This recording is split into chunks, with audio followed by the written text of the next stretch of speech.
This black caregiver's first day on the job, he made a move on the billionaire's secretary. He even boldly invited the secretary to take a bath together. Surprisingly, the secretary accepted his proposal. This made him quietly proud of himself. But just as he thought things were about to go his way, the secretary suddenly left the bathroom. During the billionaire's meal, his eyes were fixed on the secretary, nearly feeding the billionaire his food by mistake.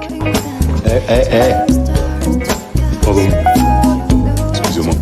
The boss asked him to massage his ears, but he took the boss to a massage parlor. The billionaire's lawyer was puzzled, but the billionaire loved his straightforward style and paid him far above the market rate. These two people from totally different social backgrounds and skin colors became indispensable friends. The caregiver's name is Darius, a down-on-his-luck man born in the slums. Darius did nothing all day, relying on meager unemployment benefits to scrape by. His family of more than 10 lived squeezed into a tiny room where even a hot shower was a luxury. His mother alone bore the family's financial burden, so he went to apply for a job with a billionaire. The billionaire's name is Philip, a commercial tycoon worth billions. Unhappily, a skydiving accident left him paralyzed from the neck down. His wife also died in the same tragedy. Philip urgently needed a caregiver to tend to his daily needs. The high salary drew many applicants. At that moment, hot-tempered Darius stormed into the billionaire's office, ignoring the secretary. He slapped 2 sheets of paper on the desk, saying he wasn't there to apply for the job. He just needed the rejection signature on the application to collect unemployment benefits once he had 3. Unexpectedly, his honesty and candor earned Philip's favor, who told him to return the next morning for the signed papers. The next day, Darius returned to fetch the rejection notice, but the housekeeper instead led him on a tour of the mansion. Classical music drifted through the rooms, and the high-end bathtub looked like a work of art. Thinking of his cramped tub at home, Darius felt a pang of longing. Just as he reached for the notice to leave, Philip asked him 2 questions that struck to the heart. Philip found Darius's sense of humor unique and offered him a month's trial with a wager.